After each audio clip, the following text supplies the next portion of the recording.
Oh, Good okay. evening. I thought we just taken a photo there. Good evening, VC. And it's quite early on Sunday morning. It's 1 o'clock Sunday morning. Very nice weather here in the UK. We seem to be having an early spring. We've had a very nice steak meal tonight. Very good. Lots of, probably more cholesterol than you're supposed to take for an entire year tonight. I think. And very good. an excellent session to share with you. So, this is what we do. We play records to each other and then we chat about them. That we do. So, we kicked off with the Grateful Dead and the track Shakedown Street. This was their 1978 album that was produced by Lowell George of Little Feat. And yeah, it was sounding really good. There's kind of quite a well-known sort of funk jazz rare groove DJ called Patrick Forge in the UK, and interestingly he's recently been playing Shakedown Street, so it got me listening to it again. Great tune. Sounded good. And we had a double Grateful. I mean, the Grateful Dead are not at their happiest probably in the studio, but as I had this in the box, I played Ship of Fools off Mars Hotel, which was the album that came out after or before Wake of Flood. I can never quite remember. I mean, really, to hear the Grateful Dead properly, it's got to be live, really. But this is nonetheless a very nice track to listen to. Very good cover. I think for Roger Coleman, really, as the ultimate deadhead in the VC. Indeed. And the connection with this next album, which I have shown in a separate video, which I don't think John has seen. Yeah, I've been a bit absent from VC. Was Jonathan Wilson. And this is a album from late last year that's, for me, seems to have popped out of nowhere. Beautifully produced. We listened to track 2. Sounded great. Which is called Dear Friend. And yeah, a very lovely Garcia influenced guitar solo from Jonathan Wilson. Sounded excellent. Great. I should say the reason I've been absent of the VC is not from lack of interest, but I've just got some horrible writing deadlines, and if I watch videos, I don't write. Next up was Traffic, and played the track Sometimes I Feel So Uninspired from Shootout is it in Fantasy Factory? Or at the Fantasy Factory, I think. Which was recorded in Jamaica with most of the kind of Muscle Shoals guys, Roger Hawkins, David Fitch, all those kind of people, as well as the Traffic lot. Great guitar solo from Stevie Winwood on this track as well. And staying with that early 70s UK, I guess that kind of interesting sort of pastoral, slightly prog, but also jazz and distinctly kind of UK sound. Caravan, and If I Had to Do It All Over Again, I'd Do It All Over You. And we listened to a long track, which was Hello Hello, that starts side 2. John reckons that it was Robert Wyatt on vocals at the beginning. I think it might have been, yeah. I mean, it sounded so much like him actually, but maybe, who knows? Actually. Who knows? But actually, it wasn't the first track. It was Can't Be Long Now. Yeah, very nice. Canterbury, local Canterbury band, and obviously we're a few miles from Canterbury here right now. Sounded good. Nice reissue on Back to Black, 180 grams. I stayed with that kind of pastoral theme and went for a CD, and also the reason I went for the CD of Love's Forever Changes is it's got a fantastic outtake on there called Wonder People, and I really wanted to listen to that track. I mean, I'm sure everyone knows Forever Changes, but it is actually worth checking out this the CD reissue, because the bonus tracks are really good on it as well. Love's Forever Changes, a classic. Genuinely a classic. So last night in the UK on our BBC4, they showed an hour and a half documentary about Gene Clark from the Byrds. I didn't play any Gene Clark. You didn't. And Bought some. we listened to the track I See You from the first Yes album, which is a Byrds track actually by Roger McGuinn and David Crosby. This was the Yes lineup that had Bill Bruford on drums, Chris Squire on bass, John Anderson on vocals, and then Tony Kaye, I think, on organ, Peter Banks on guitar. And it sounded really great. Very much in that period, 1972, where anything was possible. And kind of within that track, you heard that. You heard that kind of pastoral UK thing, that kind of nod to psychedelia, the beginnings of prog, definitely rock and jazz. It was all in there. It was pretty much so, actually. Sounded really good. Bill Bruford sounded fantastic on that particular. I'm not quite sure what the connection was with. God, this is going to get a real glare issue. It's got Santana's Borboleta, which has got a reflective sleeve, which is going to be interesting. But still thinking about that time when everything was possible, I guess, really as well. And this is the album that's kind of not as well known as probably as Caravanserai and some of the other ones around the same time, but it was pretty much the same band. The band also made the live album Lotus, although on this track I played, which was, I can't remember what I played actually, which was Come and Take. There's also, I think it's Stanley Clarkson, but he wasn't on the track. Anyway, sounded good. Was Doug Roush on the track? Doug Roush was on the track.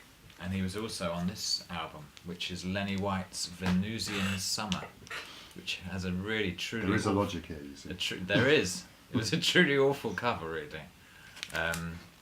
But a great album that's got people like Larry Coryell, Al Di Meola, obviously Lenny White, Patrick Gleason, who was the other guy? Larry Young. Tom Harrell on flugelhorn, and R.J. Allen Gumbs on acoustic and electric piano. It felt very much in the spirit of the Santana, and did have this kind of spiritual prog feel, a very kind of ecstatic climax with amazing dueling lead guitar of Al Di Meola and Larry Coryell. We listened to the track called Prince of the Sea. Two speed freaks, definitely. Absolutely, but yeah, it sounded great. Yeah, it sounded really good. Really good album.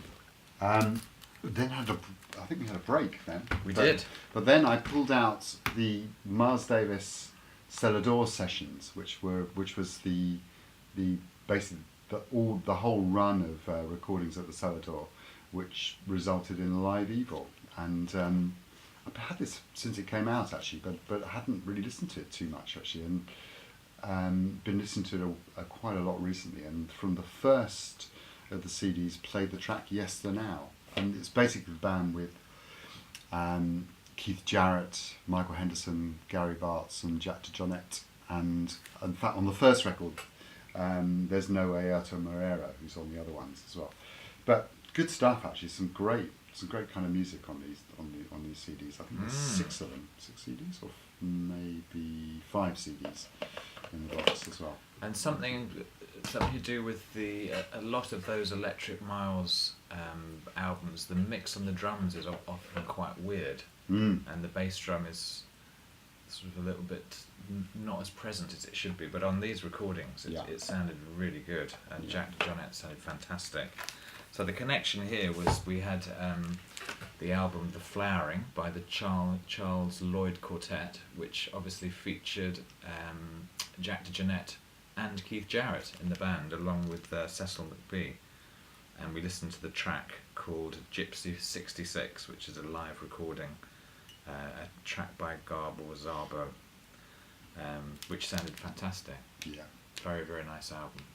I know there's been quite a lot of Charles Lloyd talk at the moment, but I don't think I've seen this album shown. Sounds really good. I think I was thinking of really, I mean, one of the things that at the time is Charles Lloyd was, of course, massively popular. He used to play at rock festivals and had kind of really major kind of crossover success. So I was thinking maybe that was in my head when I pulled out John Handy's Hard Work from a few years later, which is a great track, and I played the title track, features Chuck Rainey, James Gadsden, all kind of people. I mean, it's a great kind of groove, really. Yeah, fantastic groove. And Mark kind of has a history with this track. I do. It was definitely a track I always used to play when I was DJing. One of the first tunes that you could always guarantee would just get people's heads nodding and toes tapping. Yeah, great tune, and very lyrical sax playing, the kind of solo that you can really sing along to. Really great. So we kept the connection with James Gadsden on the drums, who also is the drummer on this album, Johnny Taylor, Just Ain't Good Enough. This is on the Beverly Glen record label, and Johnny Taylor, now remind me, John, he replaced Bobby Womack. I think he replaced Bobby Womack in the Soul Stirrers, which was the group with Sam Cooke originally, but somebody else probably knows the truth and will tell us, actually. But very, I mean, in a way, his voice is quite similar to It's like a kind of slightly mellower version of Bobby Womack, but very similar phrasing and extremely soulful. And we listened to the track called What About My Love, which actually I'd heard because there's a great a channel on YouTube by this guy called Slayer. I think he's called Slayer 50, and he's a DJ, and he just plays tunes. And What About My Love had been sampled. It's got a Gene Page string arrangement. Gene Page, who we'll hear more about later on, but who did a lot of work with Barry White. Yeah, fantastic tune. Great bass and drums from Nathan East and James Gadsden. I mean, John Taylor's great. I mean, his earlier stuff on Stax is, of course, kind of pretty legendary, the second kind of phase of Stax. And also his late, I mean, I really like some of his later stuff on the indie label Malaco as well, which is kind of probably slightly more bluesy than kind of soulful, but very good stuff indeed. And I have to say, I picked my records almost literally totally at random, and it's so turned out that I had the first Anita Baker record in my box. Which is also on Beverly Glen Records, also features Nathan East, also features Gene Page, and also features James Gadsden. And played the track Feel the Need, which sounded fantastic. I think it's probably, could easily be 10 years since I last played this track, actually. I remember seeing Anita Baker in London, actually, and she was a fantastic performer.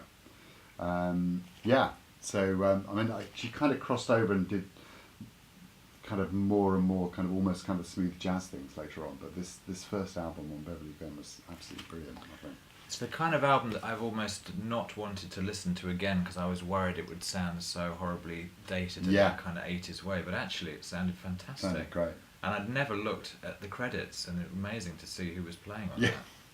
Yeah, basically all the people who were playing on the last record. Exactly, yeah.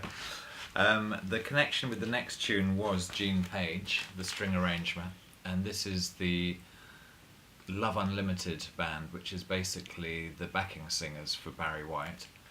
The album Love Is Back, and we listened to the track If You Want Me, Say It. And just sort of noting the way that Barry White and Gene Page arrange music is really so kind of original, and there's some fantastic horns and strings on here, but they just play like a rhythm guitar. It's like an amazing kind of jigsaw of grooves that just all link together, and in a way that, although there's vocals on it, the vocals are just part of the groove. Yeah. Sounded great. Sounded really bit of a rare groove classic, actually. This. Yeah, and I was remembering there was a video on YouTube quite a long time ago, which has disappeared completely, as far as I can tell, of Barry White doing a concert in the UK, which I think was kind of like a film concert for the BBC. And you could see the kind of layout of the whole. Basically, he brought the whole band over from the States, and you could see the layout of the whole band.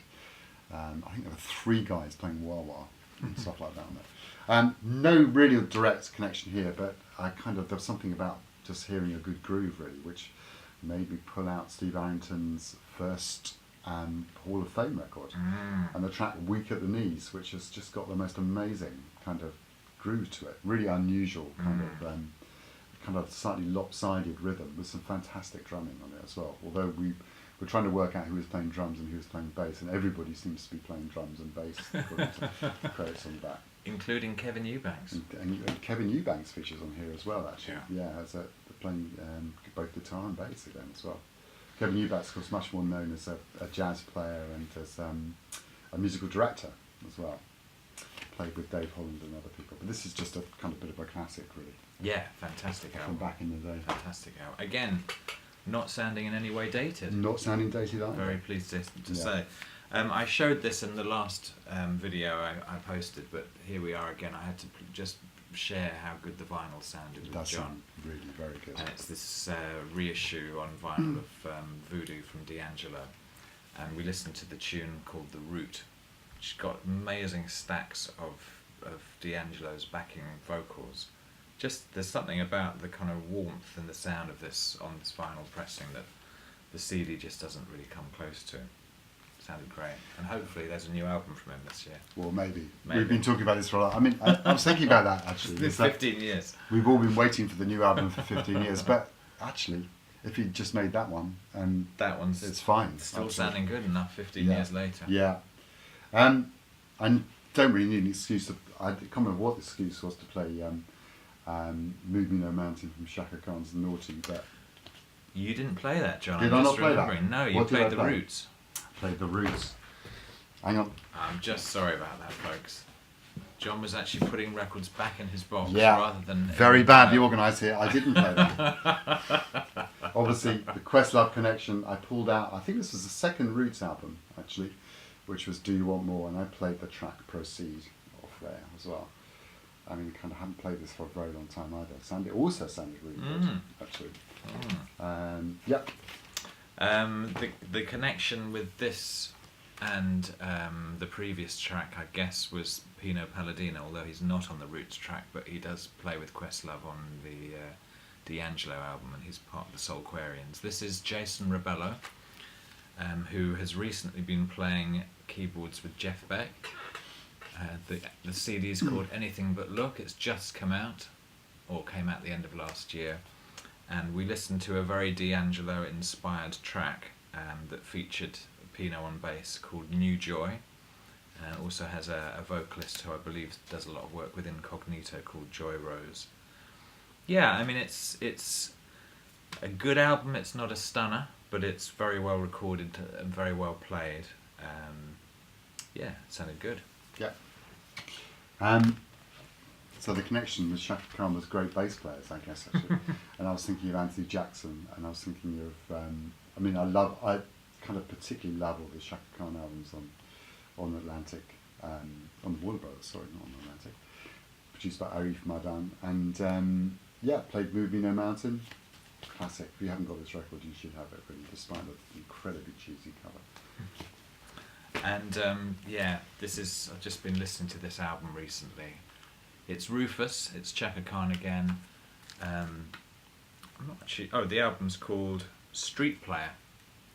And beautiful, beautiful album. We listened to the track called Stay. Yeah. Great stuff. Beautiful. For me, she's one of my favourite singers. Really, yeah. Undoubtedly. Then we had a break. And then I kicked off the last section, I guess, with this record by Double Image. On ECM, which is called Dawn, which is a kind of a bit of an overlooked record. I mean, it's quite an unusual lineup. There's two Vibes players, David Samuels and David Friedman, and they both double up on marimba as well. Harvey Schwartz on bass and Michael DePasca on drums.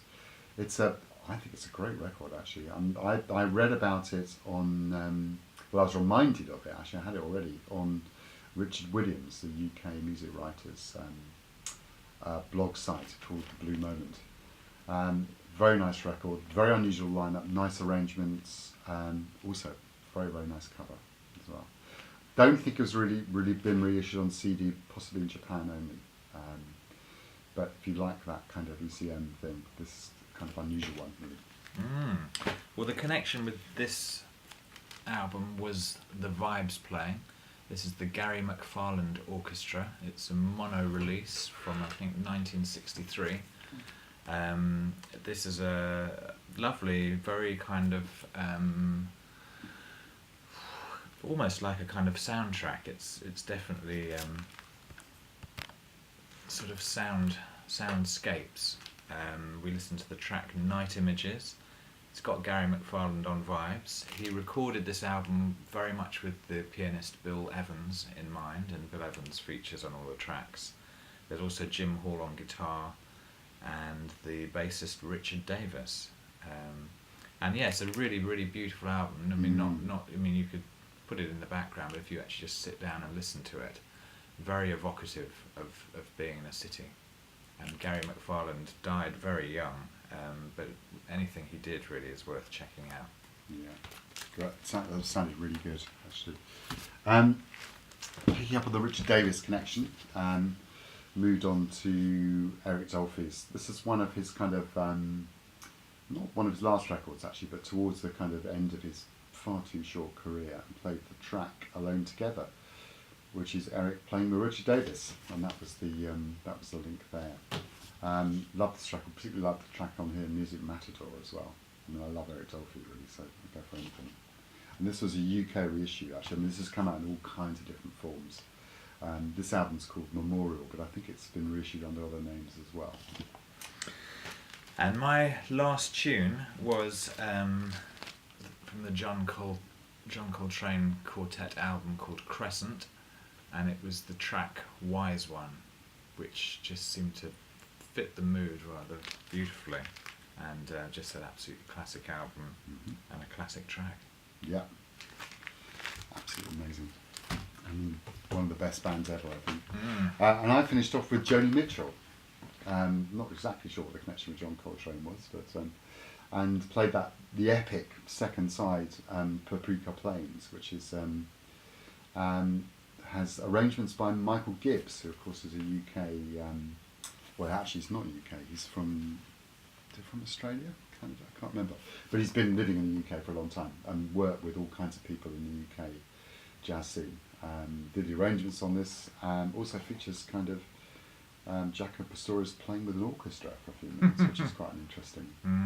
Kind of bit of an overlooked record, this, by Joni, I think, actually. I mean, kind of got some good stuff on it, actually, and very adventurous. Not her most commercial recording. Not her most commercial recording by any stretch of the imagination, yeah. But certainly one of her most ambitious. Yeah. And always, with any of these Joni Mitchells with Jacko on, I still maintain the best recordings of Jacko. Yeah. Always just sounding sublime. Definitely. And kind of understated as well. Definitely. So that was it. That was it. It was a very good session. Yeah, it was I think we played quite a lot of very long tracks actually. I don't think we've shown very many records, but we've been going for at least 3.5 hours. So. Definitely. But the Joni Mitchell was 20 minutes away. Yes. So yes, thank you very much to all the ever-growing band of subscribers to Dr. Rhythm. Very much appreciated. It's too late in the evening for me to remember loads of people, but just to say, very much appreciated, and keep commenting. Definitely. I'm going to go, as soon as I've cleared this horrible backlog of work, I'm going to get back and do some solo posts on our channel as well. But excellent. In the meantime, lots of love to everybody. See you soon, folks.